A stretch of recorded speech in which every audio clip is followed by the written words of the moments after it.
কোচৰাজমুখীৰ লগতে অসমৰ আন 5 জনগোষ্ঠীৰ জনজাতিকৰণ সম্পৰ্কত শাসকীয় বিজেপি আৰু কংগ্ৰেছ দলে শেহতীয়াভাৱে বাক চতুৰালি আৰম্ভ কৰিছে, বোকাচতীয়া ৰাজনীতি কৰিব আৰম্ভ কৰিছে। ইয়াক আমি কোচৰাজমুখী জাতীয় পৰিষদে আমি নিন্দা দিছোঁ আৰু ধিক্কাৰ জনাইছোঁ। শেহতীয়াভাৱে সংসদৰ মজিয়াত কংগ্ৰেছ সাংসদ ৰকিবুল হুছেইন ডাঙৰীয়াই অসমৰ 6 জনগোষ্ঠীৰ জনজাতিকৰণ সম্পৰ্কৰ প্ৰশ্ন কৰিছিল আৰু বিভাগীয় মন্ত্ৰীয়ে উত্তৰ দিছিল যে ৰাজ্য চৰকাৰৰ পৰা প্ৰতিবেদন নোপোৱাৰ কাৰণে জনজাতিকৰণ কৰিব পৰা নাই। আৰু এই বিষয়টোক লৈ সাংসদ ৰকিবুল হুছেইন ডাঙৰীয়া আৰু প্ৰদেশ কংগ্ৰেছৰ সভাপতি ভূপেন বৰা ডাঙৰীয়াই কৈছে যে বিজেপি চৰকাৰৰ দিনত অসমৰ 6 জনগোষ্ঠীৰ জনজাতিকৰণ নকৰোঁ।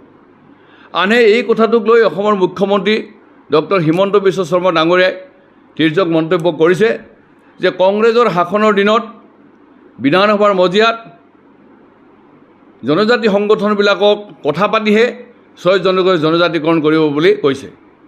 কিন্তু আমি জনাত যে কংগ্ৰেছ শাসনৰ দিনত বৰ্তমানৰ মুখ্যমন্ত্ৰীৰ ডক্টৰ হিমন্ত বিশ্ব শৰ্মাও এগৰাকী মন্ত্ৰী আছিল। সেই সময়ত তেওঁ এই কথাটো কিয় প্ৰতিবাদ কৰা নাছিল? আজি তেখেতেই অসমৰ 6 জনৰ জনজাতিকৰণৰ কথা কৈছে, অবিভক্ত গোৱালপাৰা জিলাৰ কোচৰাজমুখীসকলৰ জনজাতিকৰণৰ কথা কৈছিল, কোচৰাজমুখী জনগোষ্ঠীৰ সকলো সংগঠনৰ উমৈহতীয়া স্মাৰকপত্ৰ বিচাৰিছিল আৰু স্মাৰকপত্ৰ আমি দিছিলোঁ। আৰু মুখ্যমন্ত্ৰী নিজেই কৈছিল যে অবিভক্ত গোৱালপাৰা জিলাৰ কোচৰাজমুখীসকলক জনজাতিকৰণ কৰিব পৰা যাব আৰু আমাৰ লগত সেইমতে আলোচনা মৰ্মে চূড়ান্ত সিদ্ধান্ত গ্ৰহণ কৰিছিল।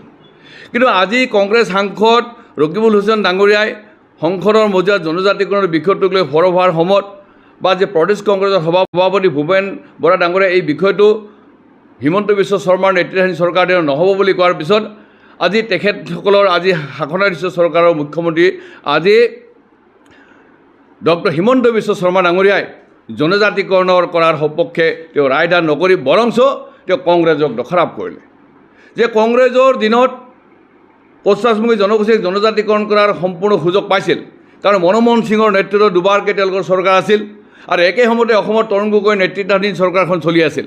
সেই সময়ত কংগ্ৰেছে নকৰিলে বা আজি যিদৰে তেওঁলোকে সংসদৰ মজিয়াত এই বিষয়টো লৈ সৰব ভূমিকা কৰিছিল, কিন্তু শাসনত থকাৰ সময়ত তেওঁলোকে কৰা নাই। আজি তেওঁলোকে এই বিষয়টো সমাধানৰ কাৰণে সংসদৰ মজিয়াত মাত মাৰিছে, তাৰ কাৰণে আমি ধন্যবাদ জনাইছোঁ। কিন্তু তেওঁলোকে বিগত সময়ছোৱাত কিয় কোচৰাজমুখী জনগোষ্ঠীৰ 5 জনগোষ্ঠীৰ জনজাতিকৰণ নকৰিলে, এই প্ৰশ্নৰ উত্তৰ বৰ্তমান কংগ্ৰেছৰ সভাপতি ভূপেন বৰা ডাঙৰীয়া আৰু ৰকিবুল হুছেইন ডাঙৰীয়া আৰু গৌৰৱ গগৈ ডাঙৰীয়া দিব লাগে। অনুৰূপভাৱে অসমৰ মুখ্যমন্ত্ৰী ডক্টৰ হিমন্ত বিশ্ব শৰ্মাই বিৰোধী পক্ষৰ লগত বাছযুদ্ধত লিপ্ত নহৈ তেওঁ যি প্ৰতিশ্ৰুতি দিছিল, বিজেপি দলে যি প্ৰতিশ্ৰুতি দিছিল যে শাসনত আহিলেই আমি 6 মাহৰ ভিতৰত 100 দিনৰ ভিতৰত জনজাতিকৰণ কৰিম, মুখ্যমন্ত্ৰী নিজেই সৰ্বানন্দ সোণোৱাল দিনত মন্ত্ৰীগোটৰ অধ্যক্ষ হিচাপে আমাৰ লগত কথা পাতি জনজাতিকৰণৰ কৰাৰ কথা কৈছিল। কিন্তু আজি দেখা গ'ল মুখ্যমন্ত্ৰীয়ে এতিয়া কংগ্ৰেছক দোষাৰোপ কৰি কংগ্ৰেছলৈকে গা ঠেলি বোকাচতীয়া ৰাজনীতি কৰি বিষয়টো ধূসৰ কৰিব বিচাৰিছে। গতিকে আমি মুখ্যমন্ত্ৰী মহোদয়ক আমি কংগ্ৰেছে আমাক কৰা প্ৰতাৰণা বঞ্চনাৰ সমুচিত প্ৰত্যুত্তৰ যোৱা লোকসভা নিৰ্বাচন আৰু আগৰ বিধানসভা নিৰ্বাচনত পাইছে। গতিকে আপোনালোকে যিহেতুকে এই বিষয়টোলৈ সৰব আৰু এই বিষয়টো সমাধানৰ প্ৰতিশ্ৰুতি দি আপোনালোকে শাসনৰ গাড়ীত আহিছে, গতিকে এতিয়া আপোনালোকে কংগ্ৰেছক দোষাৰোপ কৰাৰ সলনি আপোনালোকে দিয়া প্ৰতিশ্ৰুতি আপোনালোকে আখৰে আখৰে পালন কৰক। গতিকে এইটোৱে আমি অসমৰ মুখ্যমন্ত্ৰী ডক্টৰ হিমন্ত বিশ্ব শৰ্মালৈ আমি আহ্বান জনাইছোঁ। একেদৰে দুৰ্ভাগ্যজনক কথা যে যোৱাকালি বঙাইগাঁও জিলাৰ উপায়ুক্তৰ সভাকক্ষত অসমৰ এগৰাকী মন্ত্ৰী পীযুষ হাজৰিকাই অসমৰ বিভিন্ন জনগোষ্ঠীয় বা বিশেষকৈ KCৰ অন্তৰ্গত বিভিন্ন জাতীয় দল সংগঠনৰ লগত মিলিত হৈছিল আৰু সেই সংবাদ মেলত মন্ত্ৰী পীযুষ হাজৰিকাই কৈছে যে আমি ইতিমধ্যে মৰাণ, মটক, চুতীয়া, কোচৰাজমুখী আদি জনগোষ্ঠীক উচ্চ শিক্ষানুষ্ঠান ITI আদি নামভৰ্তিকৰণৰ ক্ষেত্ৰত আমি সংৰক্ষণৰ ব্যৱস্থা কৰিছোঁ। আমি তেখেতক ক'ব খুজিছোঁ যে আমি নামভৰ্তিৰ কাৰণে উচ্চ শিক্ষাৰ নামভৰ্তিৰ কাৰণে আমি জনজাতিকৰণ আমি বিচৰা নাছিলোঁ। কোচৰাজমুখী জনগোষ্ঠী সাংবিধানিকভাৱে ৰক্ষা কৱচ পাবৰ কাৰণে, আমাৰ ভূমি অধিকাৰ সাব্যস্ত কৰিবৰ কাৰণে, আমাৰ যাতে মাটি কোনেও ক্ৰয় বিক্ৰী কৰিব নোৱাৰে, আমাৰ অধিকাৰ যাতে সাব্যস্ত হয়, তাৰ কাৰণে আমি জনজাতিকৰণ বিচাৰিছিলোঁ। আমি মেডিকেল কলেজত, ইঞ্জিনিয়াৰিং কলেজত, বিশ্ববিদ্যালয়ত, কলেজ ITIত সংৰক্ষণ লাভ কৰিবৰ কাৰণে, নামভৰ্তি কৰিবৰ কাৰণে আমি জনজাতি লাভ কৰা নাই। গতিকে পীযুষ হাজৰিকাই জনা উচিত যে কোচৰাজমুখী জনগোষ্ঠী যিহেতুকে এই অঞ্চলৰ নিপীড়িত নিশেষ হৈ যাব ধৰা এই জনগোষ্ঠী, গতিকে ইয়াক কোচাছমুখী জনগোষ্ঠীক জনজাতিকৰণ নকলে এই জনগোষ্ঠীটো সংৰক্ষণ কৰিব পৰা কোনো ব্যৱস্থা নাই। গতিকে তেখেতে কোচাছমুখী জনগোষ্ঠীটোক জনজাতিকৰণৰ বিষয়টো তেওঁলোকে নচ্ছা কৰি আওপকীয়াকৈ তেওঁ কৈছে যে অসমৰ মৰাণ, মটক, চুতীয়া, চাহ, আদিবাসী আৰু আহোমসকলক আজি মেডিকেল উচ্চ শিক্ষানুষ্ঠানত নামভৰ্তিৰ সংৰক্ষণৰ ব্যৱস্থা কৰিছোঁ।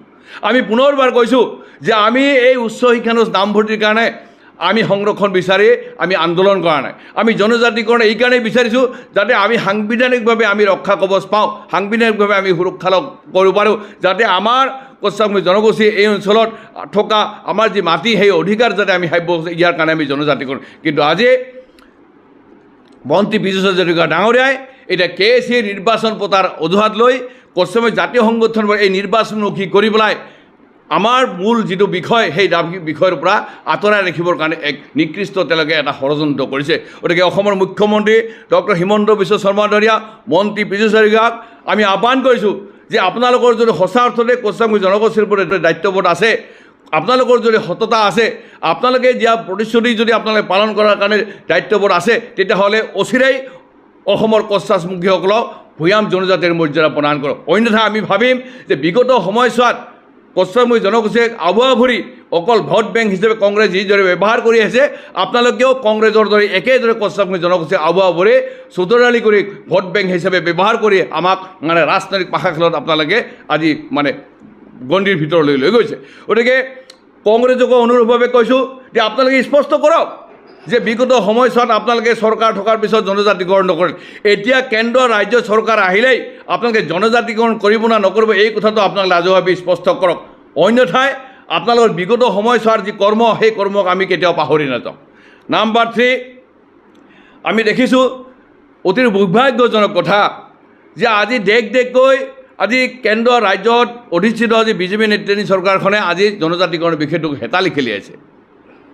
জনজাতিকৰণৰ বিষয়টো সমাধান কৰাৰ পৰিৱৰ্তে এতিয়া তেওঁলোকে বিৰোধী পক্ষ কংগ্ৰেছৰ লগত বাকযুদ্ধত লিপ্ত হৈছে। কিন্তু এইখিনিতে এটা কথা যে আজি এনেকুৱা ধৰণৰ এটা পৰিৱেশ পৰিস্থিতিৰ মাজতো আজি কোচাছমুখী জনগোষ্ঠীৰ তথাকথিত আক্ৰাসু নামৰ সংগঠন বা সন্মিলনী আন সংগঠনবিলাকে কিন্তু ইয়াৰ বিৰুদ্ধে কোনো ধৰণৰ প্ৰতিক্ৰিয়া প্ৰকাশ কৰা দেখা নগ'ল আৰু আন্দোলন কৰা দেখা নগ'ল। তেওঁলোকে কি ৰাজ্য চৰকাৰখনৰ বৰ্তমান পকেটত সোমাই পৰিছে নেকি, যাৰ কাৰণে তেওঁলোকে নিশ্চুপ হৈ বহি আছে?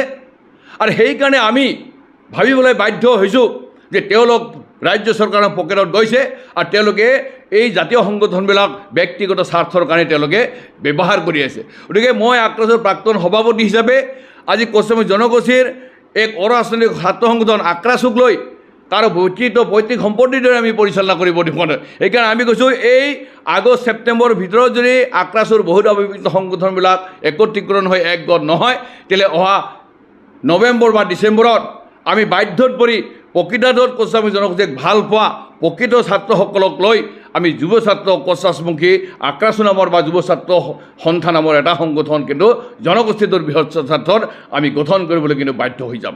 আৰু এই ছাত্ৰ সংগঠনটো গঠন কৰাৰ পিছতেই কোচাছমুখী জনগোষ্ঠীৰ যি কমতা বড়ো ৰাজ্যৰ দাবী, কোচাছমুখী জনগোষ্ঠীক জনজাতিকৰণৰ দাবী, পূৰ্বে যি ধৰণে মোৰ নেতৃত্বত ধাৰাবাহিকভাৱে আমি আন্দোলন কাৰ্যসূচী লৈছিলোঁ, একেদৰে তেনেকুৱা ধৰণৰ ধাৰাবাহিক আমি কাৰ্যসূচীৰ জৰিয়তে চৰকাৰখনক আমি হিৰণিত কৰিবৰ কাৰণে আমি সাজু হৈ আছোঁ।